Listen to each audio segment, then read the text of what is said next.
Welcome to the Meta One Coin Report, exploring the world of private digital currency through the eyes of human rights and empowerment for humanity.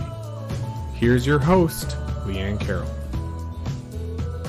Today's podcast is very exciting. We have our very own Fernando with us today talking about the blockchain and all of the components of cryptocurrencies.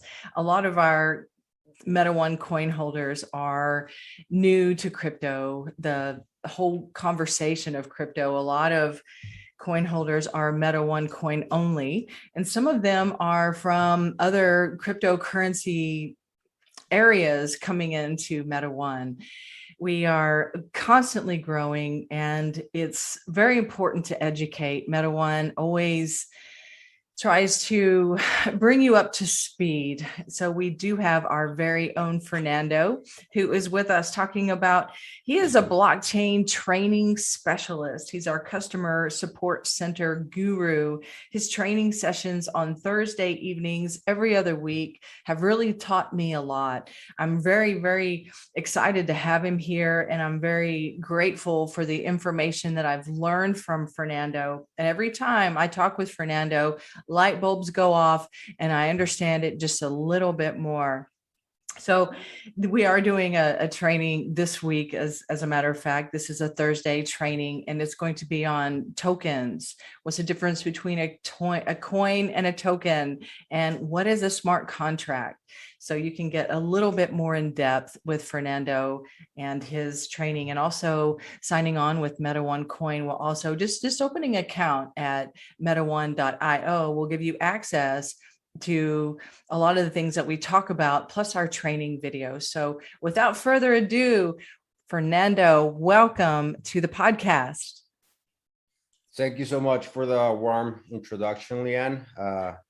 It makes me very happy to know that whenever I teach people about blockchain, that they're learning a lot. So it makes me very happy to know that my work is helping people to understand more about the blockchain. And in today's podcast, I believe we're going to start by talking about what the blockchain is, right? Yes, the very foundation, the blockchain, the purpose. If you want to get into it, I really liked your explanation of the reason why we have blockchains, how blockchains were born, and then getting into exactly what a blockchain is. Okay, perfect. So I'm going to think of the best way to explain what the blockchain is, because, I mean, there's a lot of ways to, the blockchain has a lot of scenarios, right? It's got a lot of things going on, smart contracts, tokens, coins, a lot of nodes, mining. There's a lot going on in the blockchain. So let's begin with what a block is. I really liked your transparency consensus, or your transparency story in the beginning. But let's go ahead and just let's just talk about the block. What is a block in the blockchain?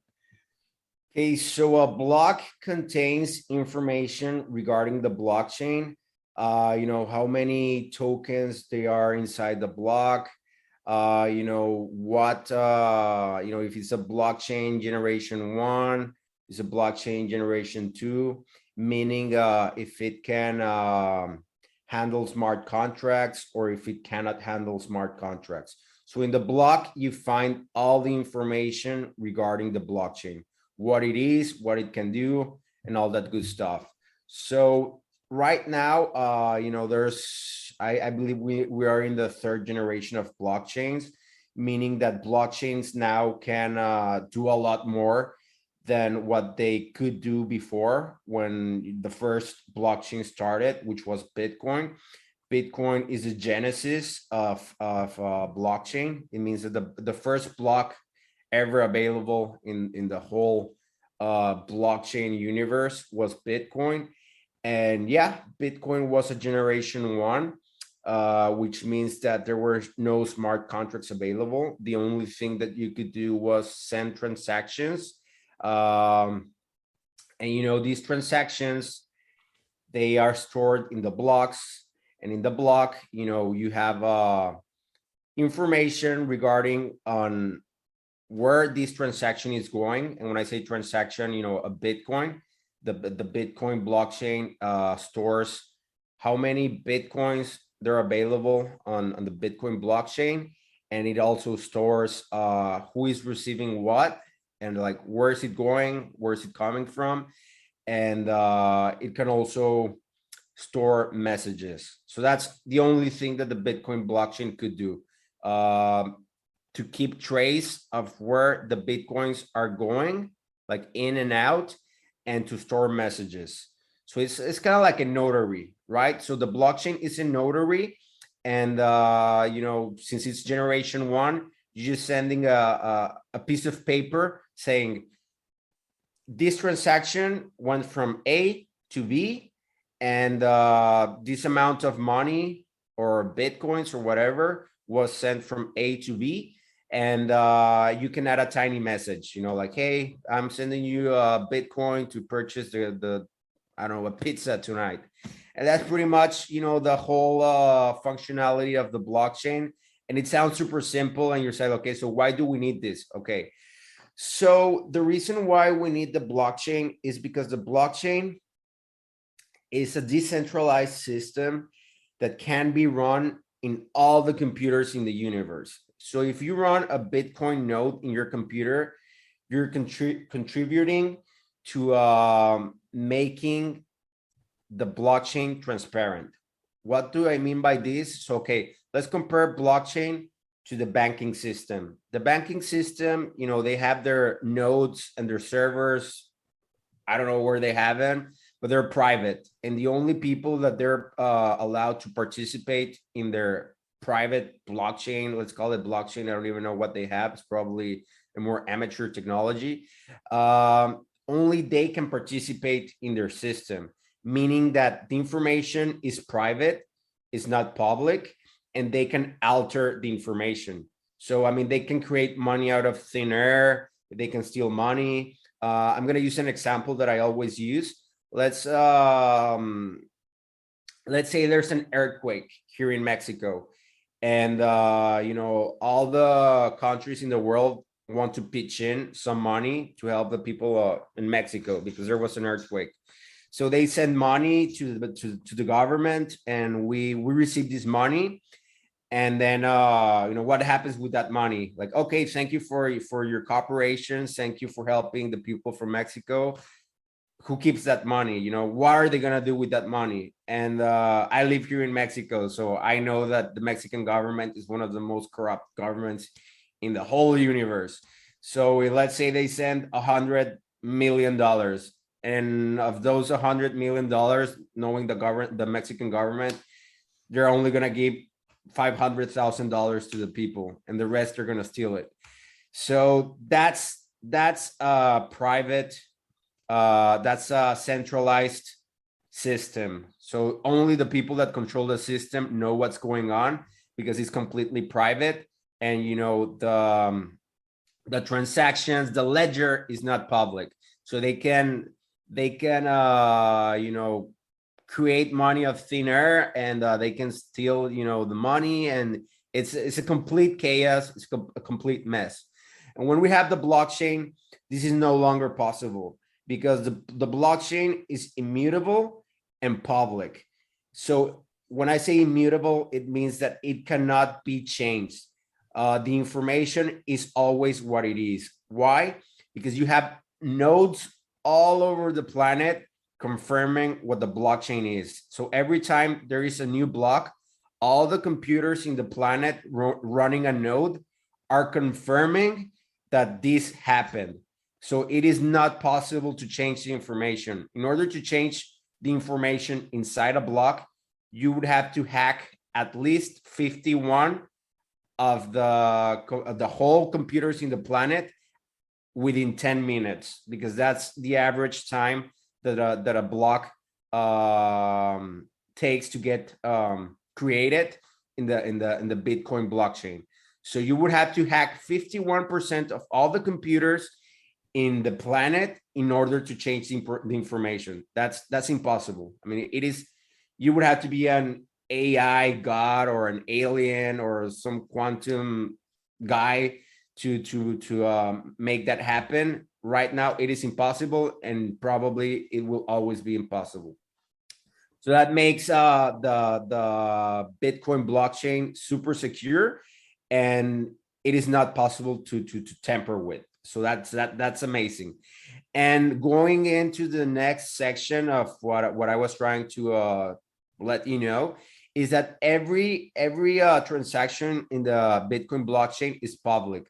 So let's say that we send those $100 million to the Mexican government and they arrive on the Bitcoin blockchain.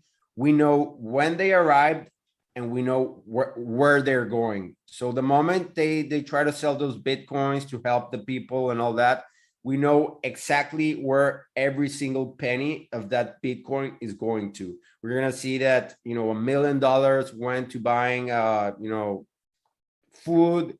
$1 million went to buying, tents. $10 million went to rebuild the city and all that good stuff. So that's why we pretty much have a war going on against cryptocurrencies right now, because the government knows that the moment we accept blockchain, it is bye-bye corruption. It will no longer be possible to steal stuff. It will no longer be possible to hide information. The moment we accept blockchain is the moment that corruption is eradicated from the planet Earth. No, it will be like impossible to be corrupt because everything will be public and the information cannot be hacked. The information cannot be changed. It's amazing. The power of blockchain is amazing. And that is why we have countries with like very low values like China or India, or even in the United States right now. I think that the United States are going right now through a very dark period.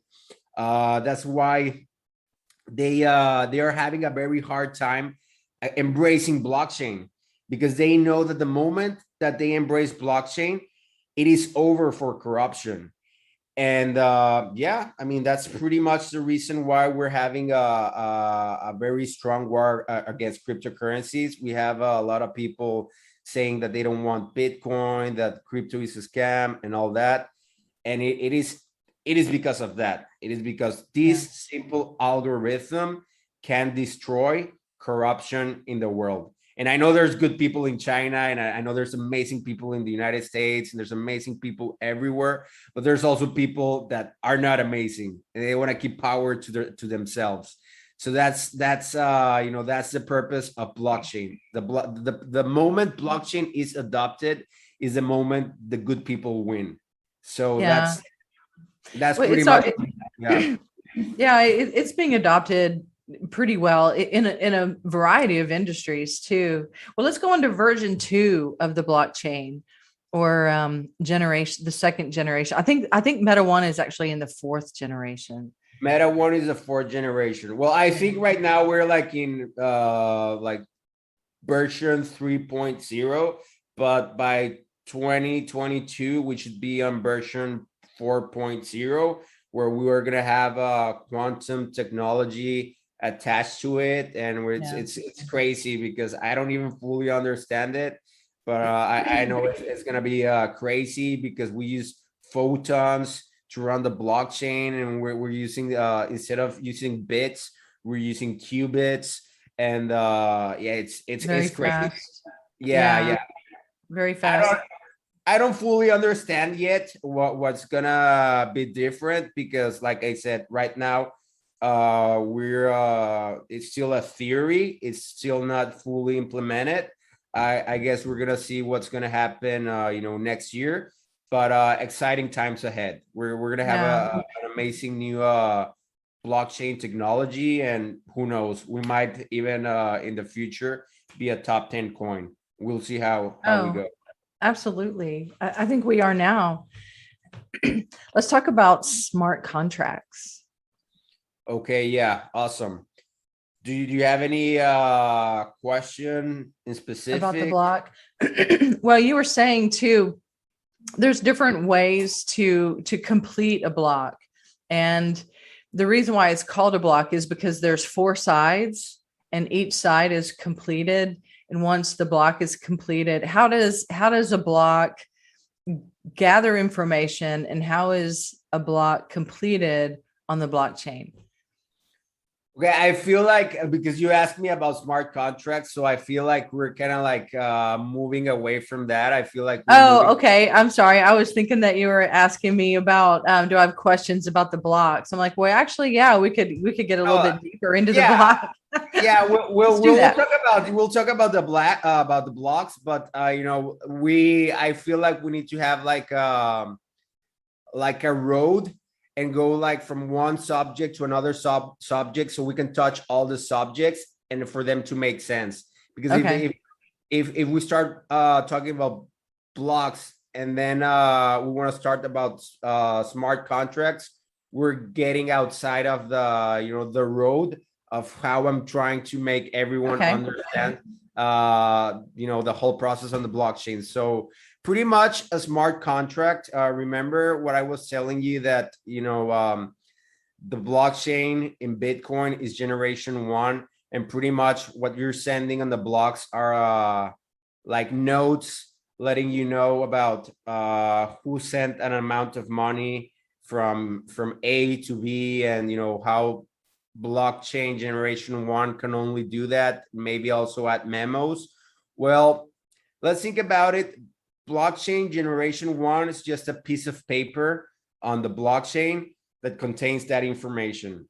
But blockchain generation 2 with smart contracts, instead of having a piece of paper, now you have a tablet. So it's a piece of paper with a computer inside of it. So it no longer only just processes transactions and money went from A to B. Now blocks can have computers inside of them, and these computers can take decisions. So smart contracts can create video games, can create metaverses, can create law. You can create law on the blockchain in a way that instead of trusting people, let's say that you and me, we're gonna do business, and I have to trust you. I gotta trust that you're not gonna steal my money, and that everything's gonna be transparent.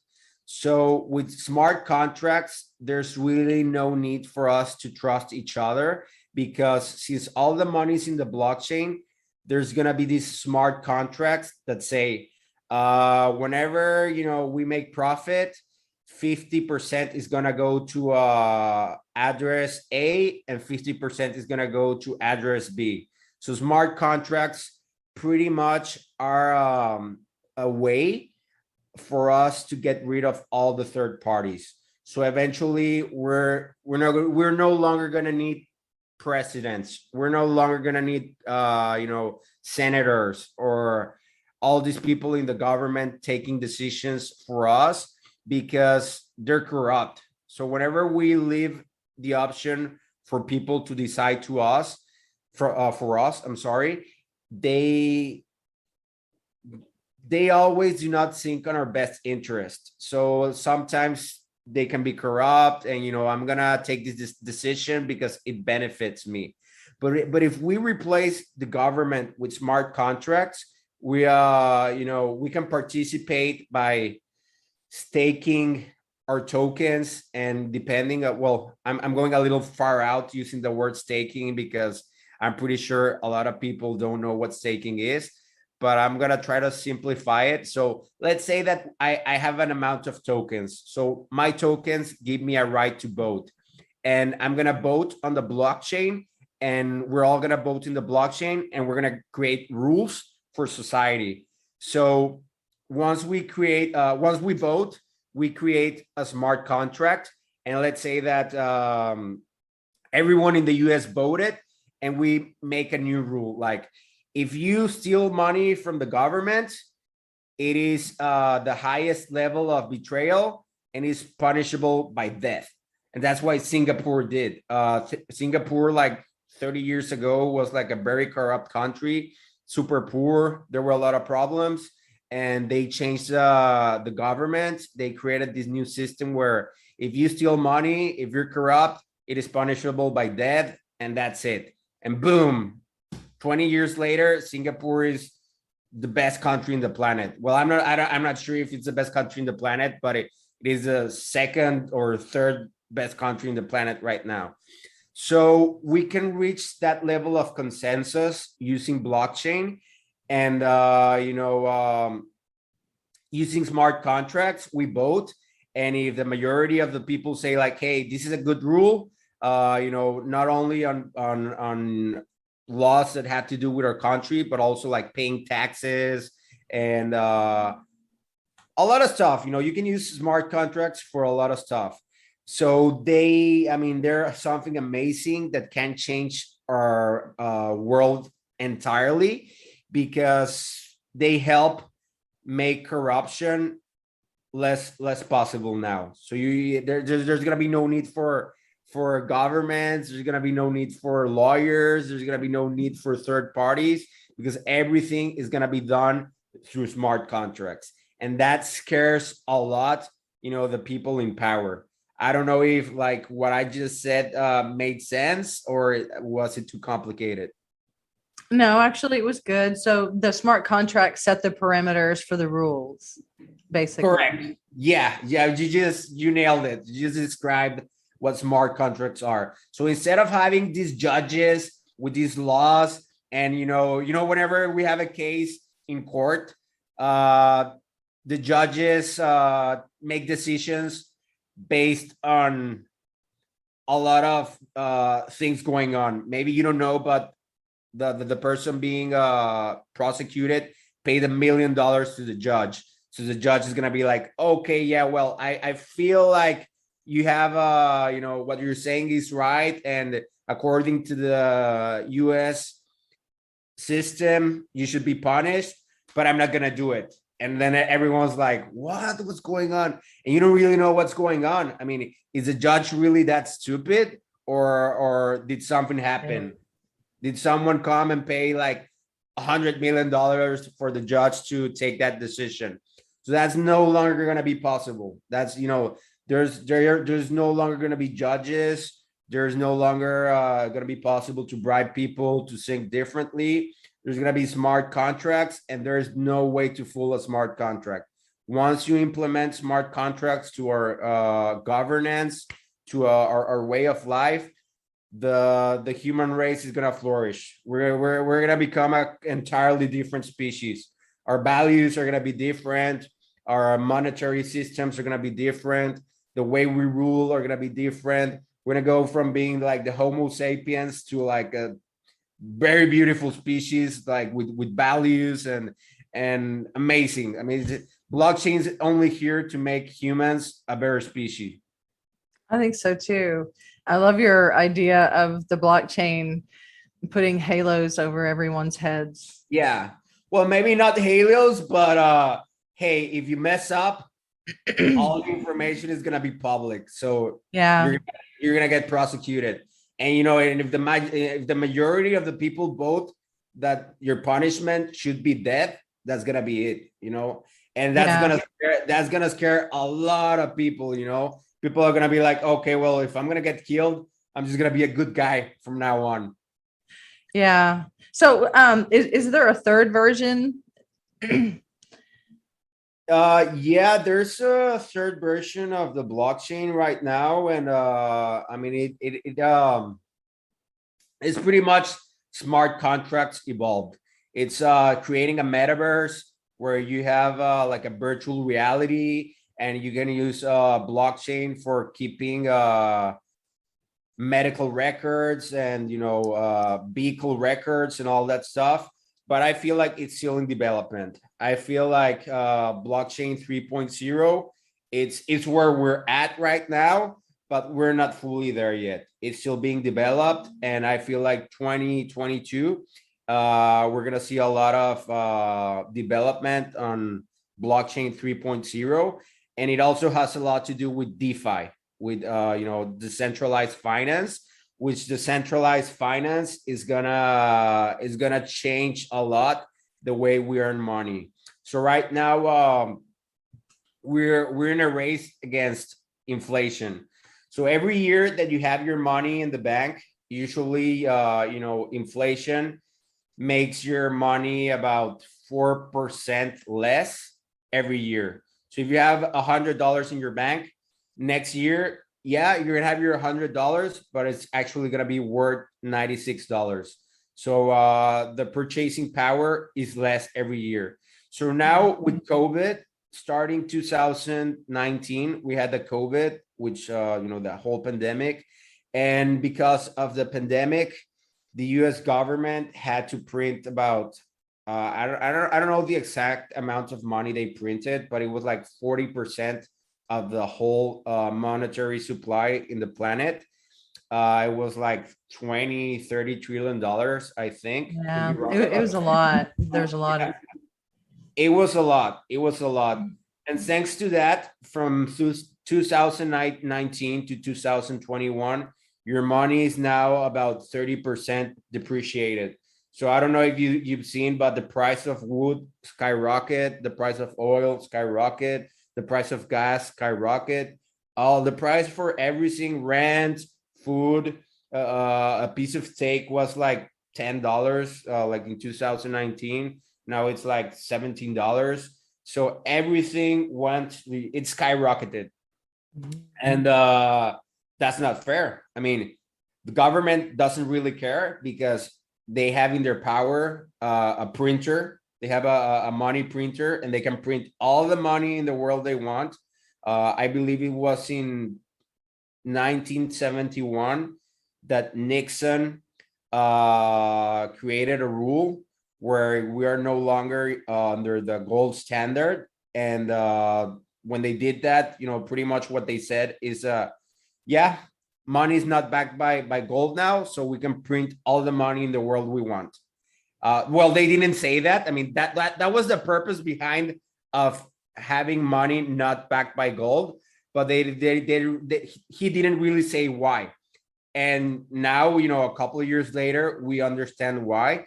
And it's because they wanted to print all the money possible so that they can build infrastructure for the United States. So by being able to print all the money you want, you can make the United States huge. You can make a lot of buildings, a lot of a lot of development, all that stuff, and that's great for the development of the country.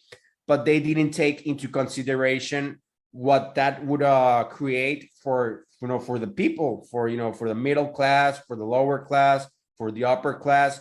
You created you created an unsustainable inflation. So every year, starting from 1971 to today, every year there's inflation, there's inflation, there's inflation. So back in the day, my parents, when they were young, they could have a job and buy a house, enough money to travel and all that good stuff. And now my generation, most of the people my generation, unless they invested in Bitcoin like 5 or 4 years ago, they won't be able to buy a house. I mean, probably, our children, they will barely be even to rent an apartment, because 10 years ago, renting an apartment in a cheap place in the United States was like $1,000, and minimum wage was like let's say $10. So you're making how much, like $1,600 a month, and you have to pay $1,000 for rent.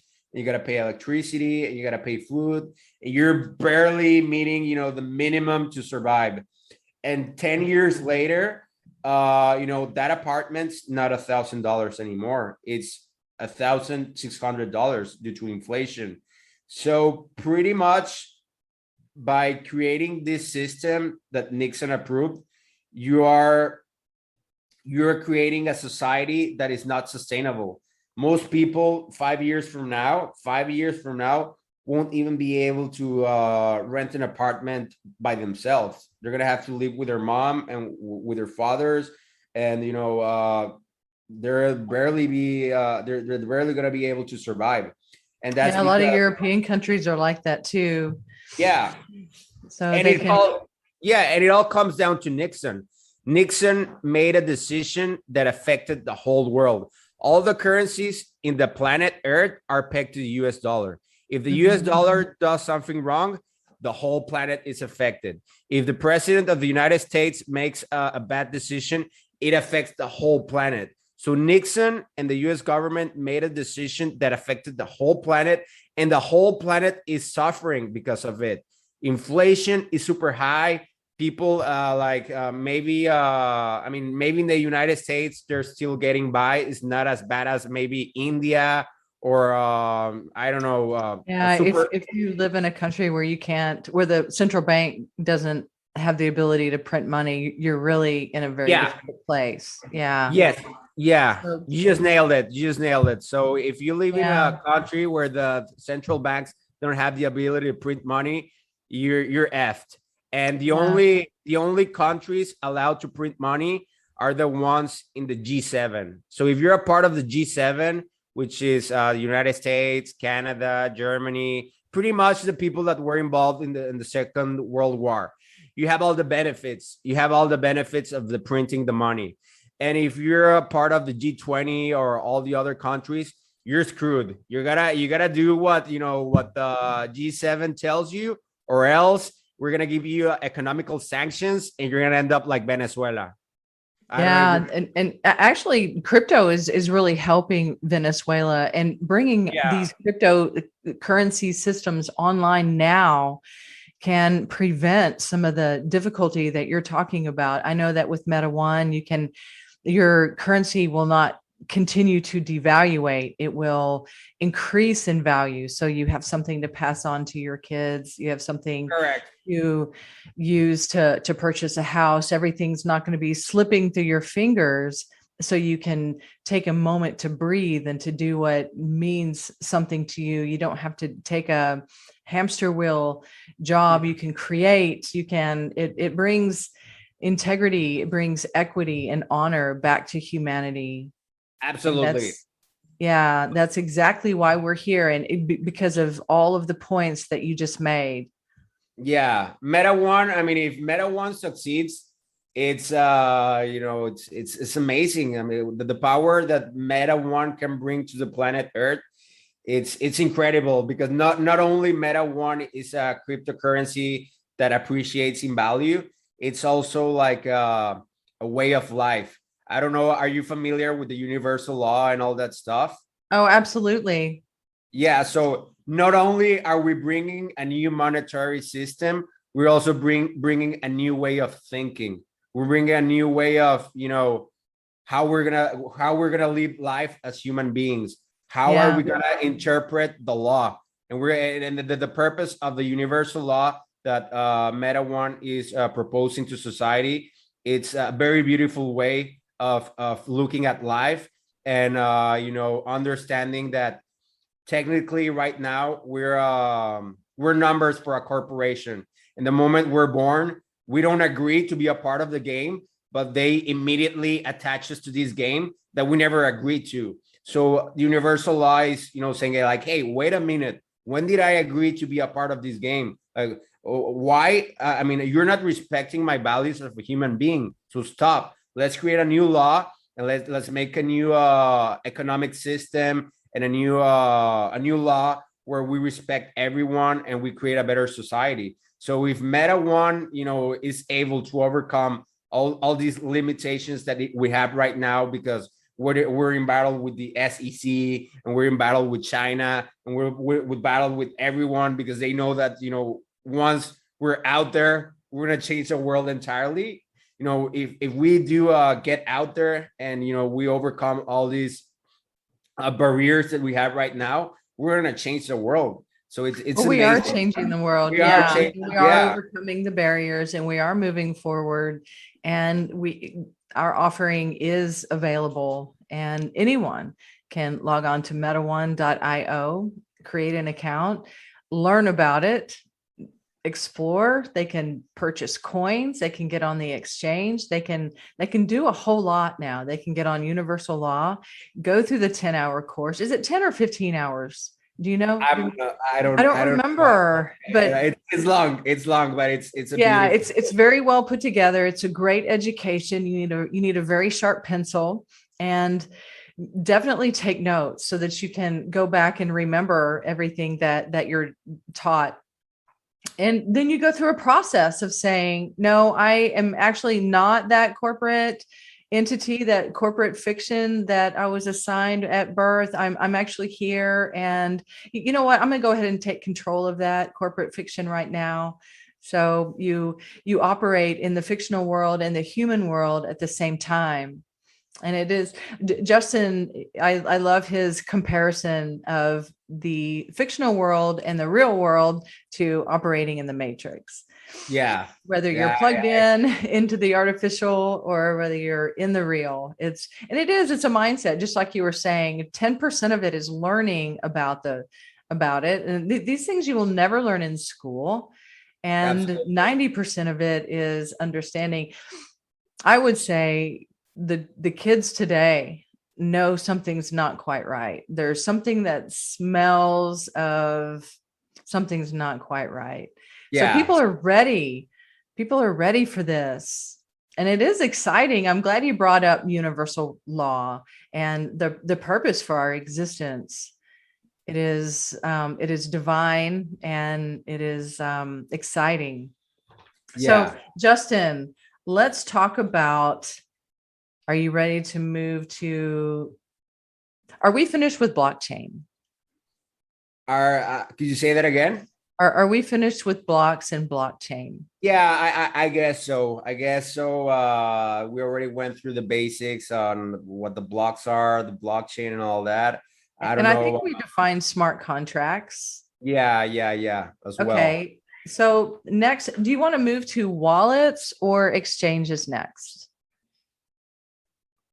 Um, Let me give me a. I'm trying. Like I said, I have to make sure that I'm taking the viewer or the people listening to the podcast through the right way so that everything clicks. I don't want to talk about a more advanced subject and then they're like, hey, but I don't know what a wallet is. So I guess I just answered my own question. Let's go with wallets. Let's go with Okay. wallets. So let's first define what a wallet is. Okay, so a wallet, there's pretty much two types of wallets. There's cold wallets and hot wallets. So a Okay. cold wallet is a wallet that stores your cryptocurrencies offline. And a hot wallet is a wallet that stores your cryptocurrencies online. So what's the difference? So there's a lot going on blockchain these days. There's DeFi, smart contracts, trading, futures. There's a lot of ways to interact with the blockchain right now. And if you have your cryptocurrencies stored in a cold wallet, they're offline. Saying that, for example, we have hardware wallets. Hardware wallets are a way of storing your cryptocurrencies offline. It's like a USB. You put your cryptocurrencies in the USB and you store them under your bed or on a drawer, and that's it. And it's impossible. I'm sorry. It's impossible to hack your cryptocurrencies because they're stored offline. They're not interacting with the blockchain. I mean, you're just leaving them there to sell them maybe in the future, but you're not interacting with the blockchain. You're not doing anything with them. And with Okay. hot wallets, you are interacting with the blockchain. So you're using your cryptocurrencies to earn more cryptocurrencies. The problem is that you're connected to the internet. So if you're not smart and you're like opening random emails or visiting unsecure websites, you can get a Trojan, you can get a virus, and you can get hacked. So I always recommend, if you're going to be interacting with the blockchain, if you're going to be using liquidity pools, staking, futures, NFTs, all that good stuff, yield farming, which those are pretty advanced subjects, but we'll get to there eventually. But those are ways of earning interest in your cryptocurrencies. So if you're going to do that, you better have a computer just for that. You have a computer for playing video games and watching movies or whatever it is that you do.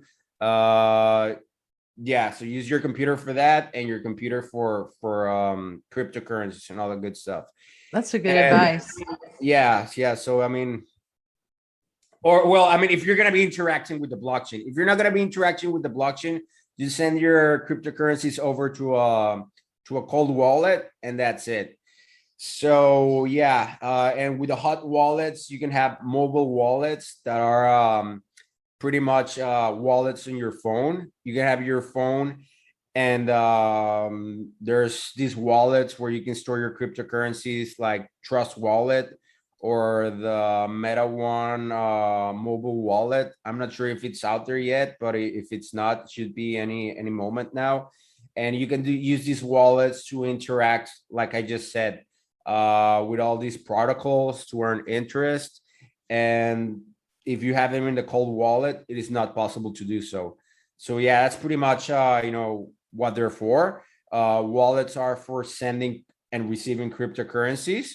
If you have a wallet in your phone, and you have a hardware wallet in the USB that I talked about, I can send money from the phone to the USB, or I can send from the USB to an exchange, or from an exchange to a phone. So that's pretty much what wallets are. They're like a digital place where you store your money. And there's two kinds of wallets: hot wallets and cold wallets. I don't know Okay. if that made sense, and if Hmm. there's anything specific that you would like to ask me about what I just said. Okay. So a wallet is like an address that you have your currencies on, and you can send and receive from this address. You don't Or have to. yeah, I would say a wallet's more like a bank account. In that, Right. and depending which wallet you're using, which cryptocurrencies you can deposit. Usually, when you just create the wallet, you can just use the wallet in which the blockchain. I'm sorry, let me rephrase that. So when you create a wallet, the wallet is inside a blockchain. So usually when you create that wallet, you can only use the cryptocurrencies offered in that blockchain. But then when once you're doing development on the wallet, you can add more blockchains into the wallet. So maybe in the beginning, you can only deposit ERC20 tokens, which are Ethereum cryptocurrencies. And maybe in the future now, you can deposit BIP20 tokens, which are Binance Smart Chain tokens, and the Binance token coin. I'm sorry.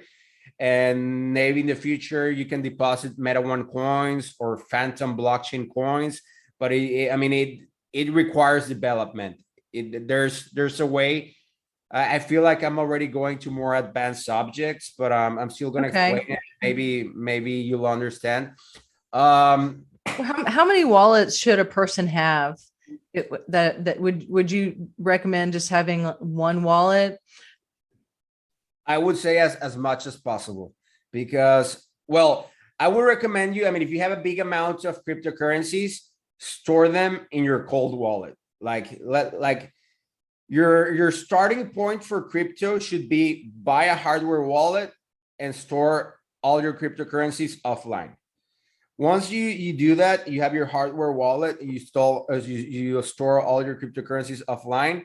Then let's say I'm gonna take 10% of all my cryptocurrencies, and I'm gonna store them in a hot wallet.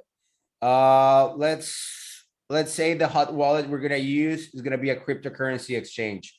Let's say we're gonna use Coinbase or Binance.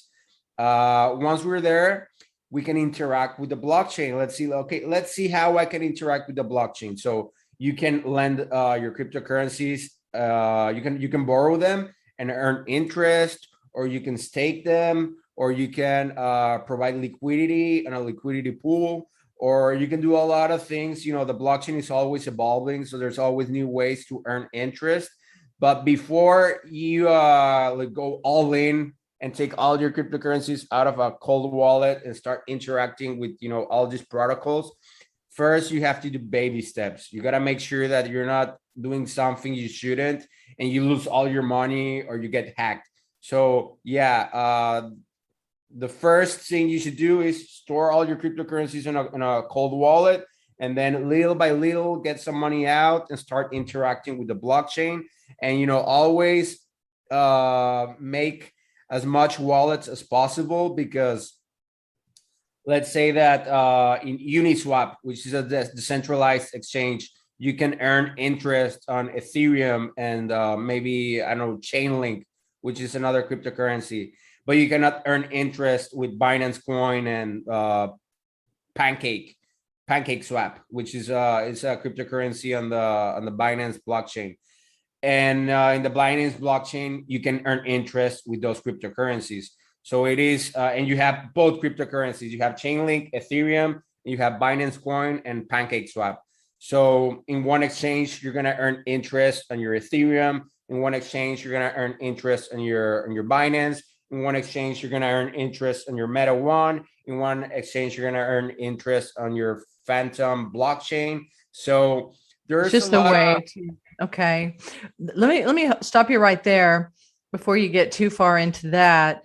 Yeah. What about using wallets to do peer-to-peer transactions?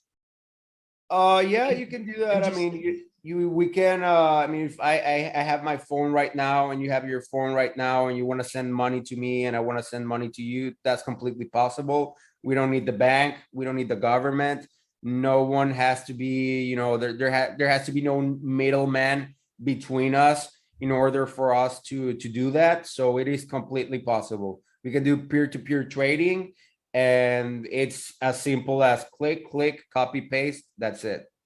Okay. And you could actually have, say, a wallet on a hot wallet, and you can use that hot wallet to, say, pay somebody for painting your house, that type Correct. of thing.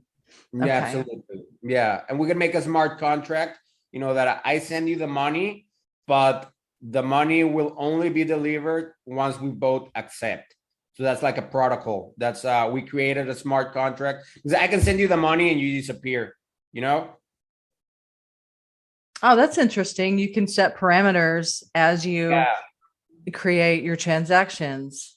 Yes, correct. So let's use an example. I use the Binance exchange, and Mhm. sometimes when I want to sell cryptocurrencies and I want money in my bank, what I do is I do peer-to-peer trading. So I look, there's like a section where I see people looking to buy cryptocurrencies peer-to-peer. So I look for that section, and I see all the people buying peer-to-peer, and they have a reputation. So I choose the people with the best reputation, and I'm like, hey, I want to sell $10,000 worth of USDT to you, and you're gonna send them to this bank account. So I upload my USDT to the Binance exchange. I upload them, but I do not send them to him. So I upload them, and he has to send the money to me first. Once the money hits my bank account, I click accept, and the Binance exchange releases the funds, and they arrive to his wallet. I don't know if that makes sense. It does. It does. Okay, yeah. So there's protocols with smart contracts. We can create protocols to make the system fair for everyone. And yeah, I mean, there's different protocols. There's a protocol that enables this function. There's a protocol that enables that function, and you can decide which protocols work best for you. If you don't agree with those rules, you can use a different protocol. If you use that different protocol and you don't agree with those rules, you can use a different protocol. There's always people building new stuff, and you can decide what works best for you. Yeah, and that is the whole purpose for crypto and decentralized finance is creating choice. Correct. And so there is choice and preference. It's like go where you're treated best. Yeah, so that's exactly. And I think that's actually going to be the sifting pot that will. There's so many crypto projects, when I was learning about them all, I was imagining them like small wineries. There's all these wineries creating wines, and the crypto projects remind me of wineries. Yeah. There's lots of wineries out there, and some make it to the top and some remain boutique and some make it and some don't. So Yeah, no, that makes total sense. The only difference I would say here is that blockchain is a very unique ecosystem because, well, society is crazy, and society always tries to make competition. Like, oh, the Ethereum blockchain is better, the Meta One blockchain is better, the Binance blockchain is better, but blockchain does not work like that. Blockchain is an ecosystem that right now we're creating new technologies so they can become interoperable, so that they can communicate with each other. So let's say that Ethereum is going through a lot of transactions right now, and it's glitching, or is not allowed to work properly because it's too much. So it communicates with another blockchain. So it's going to send some of the load over to another blockchain. So they're all kind of like friends. They're not competing against each other. We're all friends here. We're all helping each other. There's this blockchain that's one of my favorites that is called the Phantom blockchain. The Phantom blockchain, I think, is the only blockchain right now that can do what I'm going to tell you. So it is a blockchain that is the best friend of everyone, because the moment your blockchain is glitching, it is not able to process transactions or whatever because it's too much, you can use the Phantom blockchain and attach it to yours. It doesn't matter who you are. It doesn't matter if you're Ethereum or Binance, Cardano, Meta One. You can go to Phantom and attach it to yours, and Phantom can work as a second layer solution. So you have first layers and second layers. First layers are the blockchains, and second layers are like protocols that you attach to your blockchain to help them. It's like improvements. It's a second layers are like a way to optimize your blockchain. So we have these new second layers like Matic, which now is Polygon, or Seller, which are like these protocols that you attach to other blockchains to make them better. But these are second layer. These aren't really blockchains. But Phantom works as a first layer and a second layer at the same time. So it is a blockchain and a protocol. So this is a new technology that it's amazing because, like I said, we're not here in blockchain. There's no enemies. There's only friends, And once we get the technology for all blockchains to be interoperable, they're all going to communicate to each other, and it's going to be a huge ecosystem, and it's going to be amazing because there's going to be a lot of rewards. You're going to be able to earn Ethereum, Binance, and Phantom, Meta One, and you're going to be able to trade against each other to earn more tokens. So if you're a good trader, I mean, you're going to be able to make a lot of money just by being smart. And yeah, I mean, it's amazing. It's not like in the real world where Coca-Cola and Pepsi, they're fighting against each other for the market. Here, we're all friends, and we're all building a community, and we're all working to make the world a better place. So that's what I love about blockchain. That the end game of blockchain is to create an ecosystem to change the world. But people's mentality is super bad, and they're like always fighting against each other and trying to make everyone look bad, when we're all just trying to grow together. We're all trying to make money, to create value, grow together, and make society a better place. But I guess in the future, people will be more open-minded. They're going to realize that, we're all friends here. Yeah, it's all about getting off the hamster wheel and making your life have greater meaning and purpose. Exactly. Yeah, I mean, everyone here that's made a lot of money in cryptocurrency has a different mindset. They're like, man, I won the lottery. Like, I'm happy. I'll help you out. It's not like the old way of thinking, like, oh, I busted my ass to get to where I am right now, so I'm gonna be an A word, with everyone, and I'm just gonna be a mean guy, and I'm gonna make it hard for everyone because it was super hard for me, so it's gonna be super hard for you. People that made a lot of money with cryptocurrencies, they're like usually super friendly and are like, man, I won the lottery and my life changed. I'm gonna make things easy for everyone. So Yeah. It's like finding Jesus. yeah, it's like finding exactly finding. I Yeah, found yeah, I found the light. I found the truth. yeah, exactly, And it and is like that a lot. well, it is like that for a lot of people. I mean, there's Mhm. there's a lot of people that they've had bad luck with the blockchain. There's people that they've lost a lot of money. But that's because I feel that all comes back to your mentality. I have a lot of friends that I try to teach them about blockchain and how to invest in blockchain and how to make money.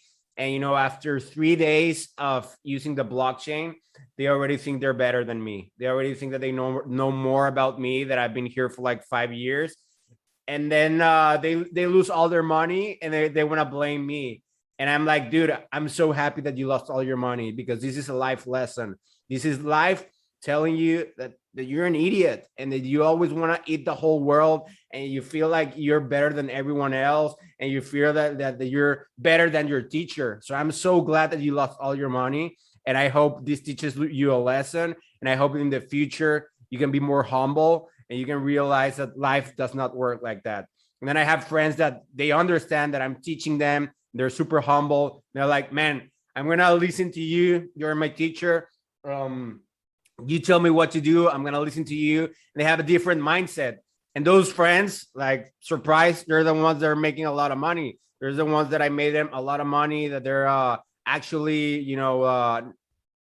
making a better life for themselves, because they're good students. They're patient. They know how to flow with life. They have the right mindset. But if you have the wrong mindset when you enter blockchain, you're gonna lose money, because blockchain is about patience and about knowing the right people. I always tell people, when you join blockchain, when you start investing in blockchain, you don't start by watching an ad on YouTube or Facebook and I'm gonna jump into blockchain. You jump into blockchain by the hand of someone who's made who's been successful with blockchain. So that's the best advice that I can give anyone out there. If you want to start investing in blockchain and all that, make sure that you go to someone who is successful in blockchain and let him teach you. Because that happened to me, that was my beginner's mistake. I saw some videos in YouTube and I thought I already knew everything going on. And I went into blockchain and I lost all my money. It wasn't a lot, it was like $1,000, but it was a learning experience. There was a learning curve. And I was like, man, I lost all my money, but I mean, this thing's cool. I mean, I feel like there's potential behind it, but I need a teacher. Like, what should I do? So then I went to this website called Udemy. I don't know if you know it. I think you mentioned it in the last Yeah. podcast, but go ahead and say what it is. It's Udemy.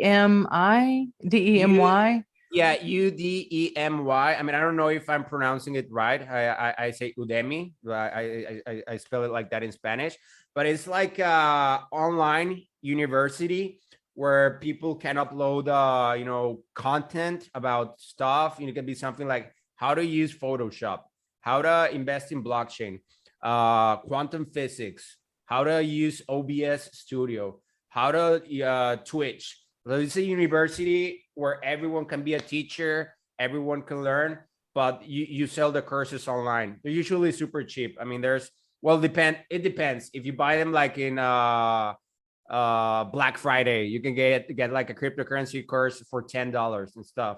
Wow. But yeah, it's amazing. I mean, usually the information there is not that expensive. Sometimes the courses can be a little more expensive depending where you live on. I know for sure that if you're in the United States or in the UK, the courses are gonna be more expensive than if you live in Mexico. If I live in Mexico, I can get some of those courses for like $15 or $20. So I guess that's a way to make it even for people that live in like third world countries. You know, they might not have $20. $20 might be too much for them. So if you live like in Argentina, you can probably get a course for like $10 or something like that. But the purpose of what I was telling you about is that this website has courses for everyone, for everything. And that's what I did. I was like, okay, I'm gonna buy a course for cryptocurrency trading because I like it, but I feel like I blew it up in some areas. So I bought one course from a guy called Superman, who he's a YouTuber who is very popular now. There's a lot of people that listen to him, and he was my mentor. I mean, even though I never really interact with him, I don't know him in person. I never took a webinar with him. I never interacted with him. He taught me. He's the reason why I'm here. If it wasn't for Superman, I probably wouldn't be here. So I mean, if he if he ever listens to this podcast, if he's somewhere out there, thank you so much for everything you taught me. It was really as simple as going to Udemy, buying your course, and I learned everything from you. So that's how I started. That's how I got to the point where I'm at right now. I bought a course in Udemy, and that's how I learned. And Wonderful. yeah, it's amazing because this guy, he changed my life. He told me like, invest in this, invest in that, invest in that. And then from having less than $1,000 in my account, I had like $50,000 in my account. So I guess my what I'm trying to get at here is that the best way to make money here and to be successful is having a good teacher. If you have someone you know that he's good, that you can see that he's successful, that he's not just chilling information. Look at me, I'm on Instagram and I have a Lamborghini. Like, don't listen to those kind of guys. Those people are not successful. The successful people are the ones that are humble, that they're not like trying to promote their ego, trying to chill you stuff, because there's a lot of chillers. Chillers are people that are trying to make you buy their coin so they can dump on you and then you lose. So you watch this video on YouTube or Instagram. Oh, this guy has a Lamborghini, so he must be very successful. And he's just a chiller. He's just trying to make you buy your his coins. He's gonna dump on you. He's gonna make more money, and you're gonna be poor. So I mean, I guess it's hard to have to find a master. It's hard to find a teacher. But once you meet someone who's a good teacher, you're gonna feel it immediately. And That's in your everyday life. But Fernando, you are a teacher with Meta One and for Meta One. I am. I mean, I'm a good teacher. I mean, yes. I guess I am an extension of Superman right now.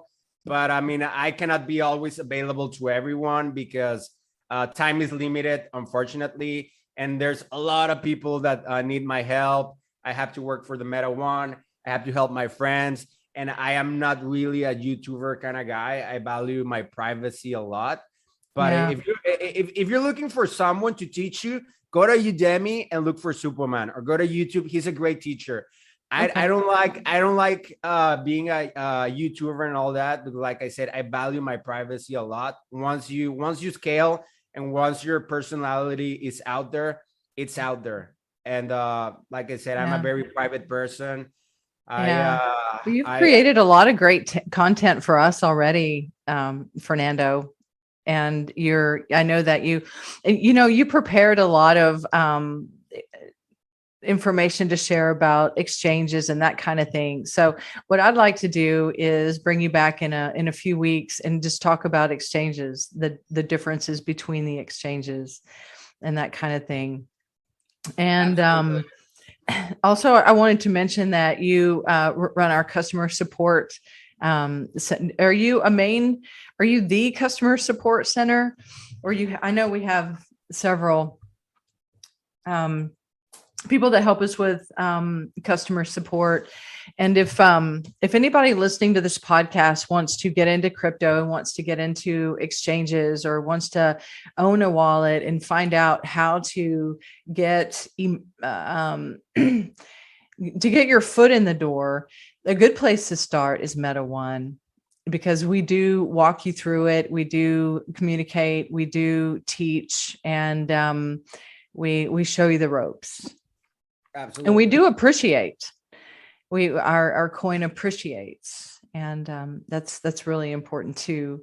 So there's a lot of freedom aspects, there's a lot of privacy aspects, and it's just mind-blowing. Go on to metaone.io if you haven't already, and look at the white paper and see the scope of the project. And just like you were saying earlier, Fernando, someone can hack into your keys or hack into your wallet.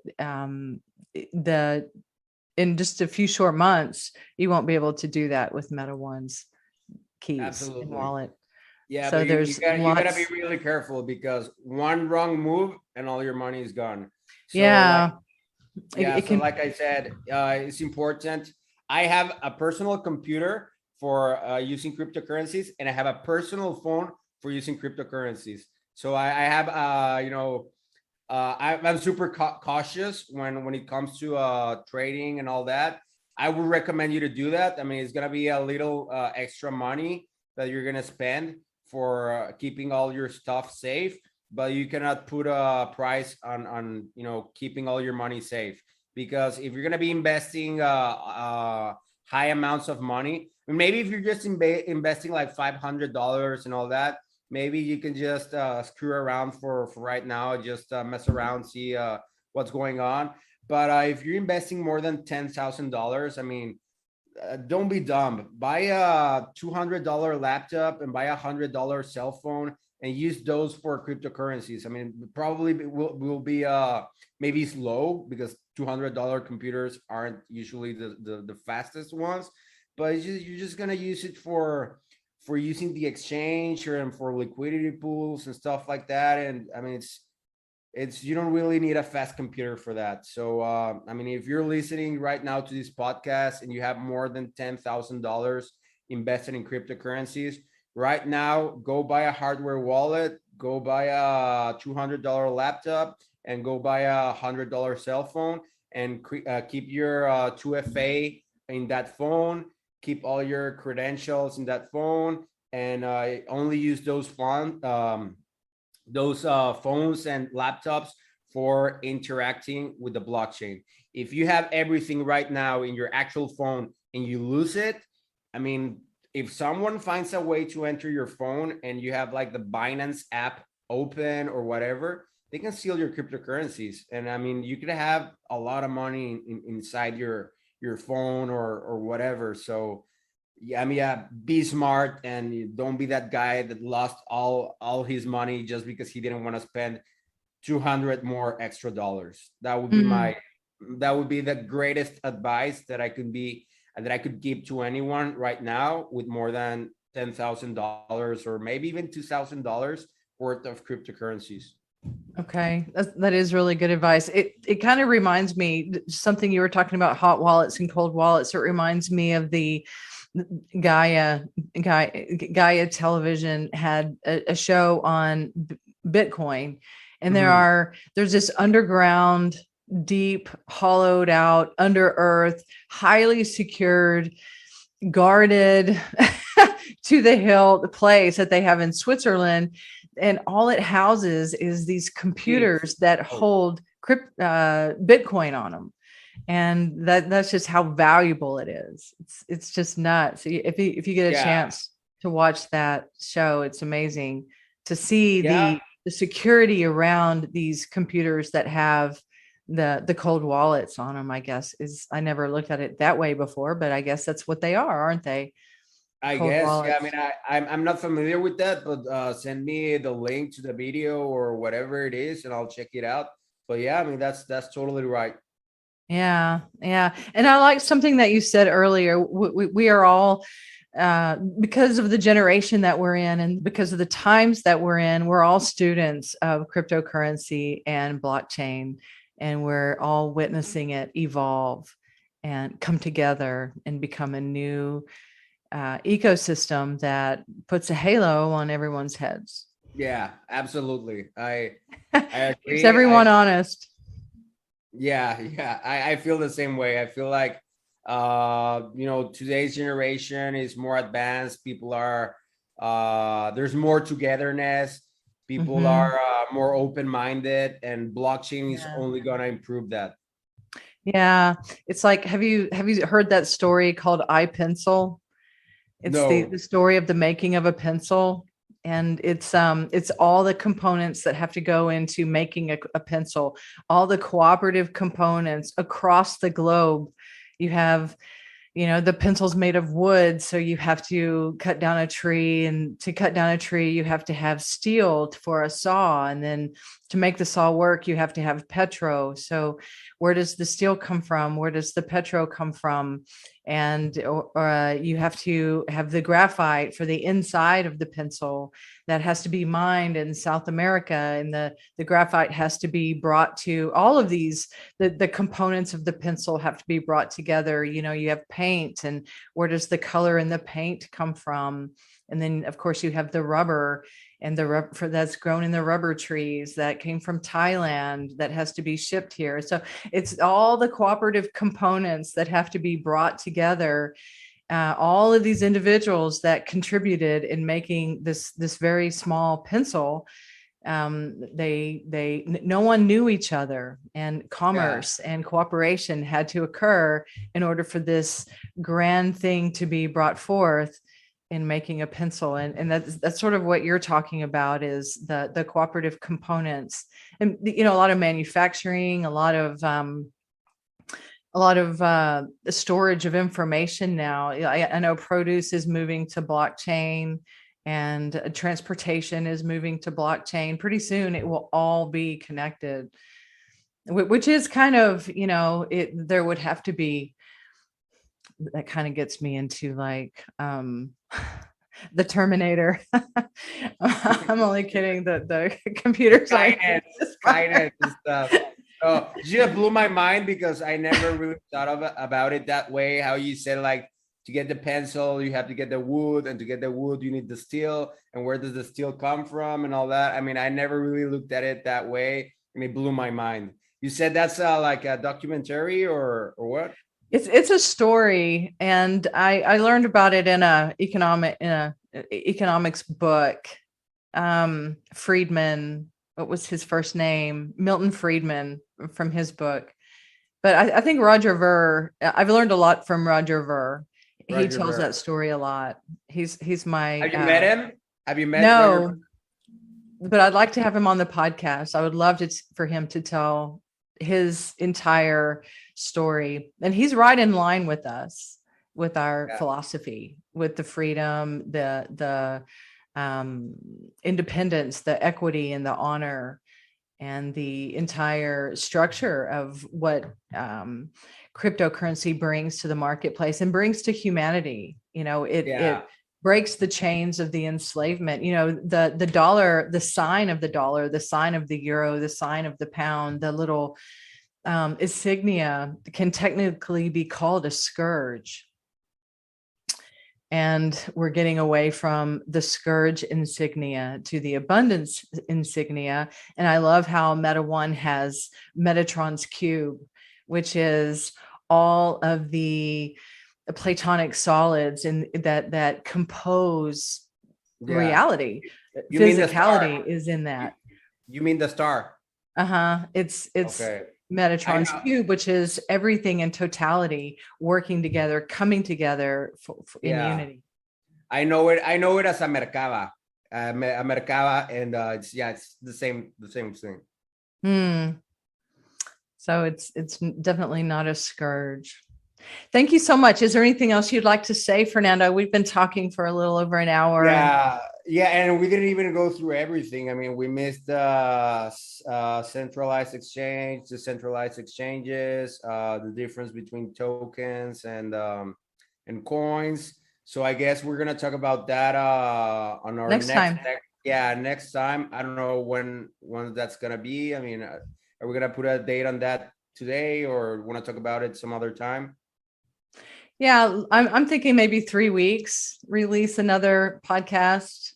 There will be sufficient changes and updates in Meta One Coin to talk about and to discuss and to share. And I think that would be enough time to kind of play with it and put it out there. What do you think? Yeah, that sounds perfect. Just want to remind everyone who's listening that today's Tuesday, right? Today's Tuesday, the 28th, and in Okay. 3 short days. But other than that, on Thursday, we're gonna have another training session. We're gonna be talking about smart contracts and the difference between tokens and coins. So it's gonna be Thursday. I'm not sure at what time. We would have to check. I think we're gonna send an email out to everyone, to all of our coin holders, letting you know about the time that we're gonna have the Zoom call. Is gonna be an interactive Zoom call. There's gonna be a Q&A at the end of the presentation, and yeah, it's gonna be this Thursday. I'm not. Are you gonna be there? I am. I believe it rolls around 5 Central Time. Yeah, I think so. It should be somewhere around 5 Central Time. And the trainings aren't very long. It's usually about 30 minutes. Mm-hmm. Correct. I didn't want to interrupt you. Go ahead, and you can sign up as if you can open an account, and we have newsletters too. The Meta One Coin Report is very, very, very informative as well. That we provide so much. Yeah. Log on. Yeah, absolutely. I agree. All right. Thank you again, Fernando. It's been a pleasure. Not a problem. It's always great to be here with you. I love talking with you. And yeah, we'll make the second part of this podcast in a few weeks, and we'll continue talking about exchanges and some other good stuff that the anatomy of cryptocurrencies and how to use them. I got a lot of really good information from you today. So thank you. Thank you very much. It's always great for me to hear from people that they understood what I was talking about, because sometimes, in your head, you feel like you're super clear and that everyone's understanding you, but in reality, they're not. But I feel like you understood everything that I talked about today, right? I did. Very good. You did a really good job of explaining. Also, one more thing before we close, we do have something called Light Gear. It's LIGHTGEAR, and it is, you can get Meta One insignia, the Metatron's cube, on clothes, mugs, all kinds of stuff. It's lightgear.io. Sandals, there's towels, it's an entire line of really good quality products, and you can show your support and enthusiasm for crypto and Meta One by going to lightgear.io. You can also find out more about the freedom, the individual sovereignty, some of the conversation that we had a little earlier regarding the birth certificate and becoming a human, living in and out of the matrix at the same time, evolving your consciousness of who is an authority over you, who is your authority, and what authority is. You can find out more about that kind of thing at number 8, Universal Law, number 8.io. And of course, you've heard me say meta1.io several times in the podcast. Thank you for joining. Thank you for being here. Thank you for listening to our banter. Thank you for your participation in the cryptocurrency market space and in Meta One. We always like to hear what you have to say. Please comment, like, and share. And until next time, live freely and live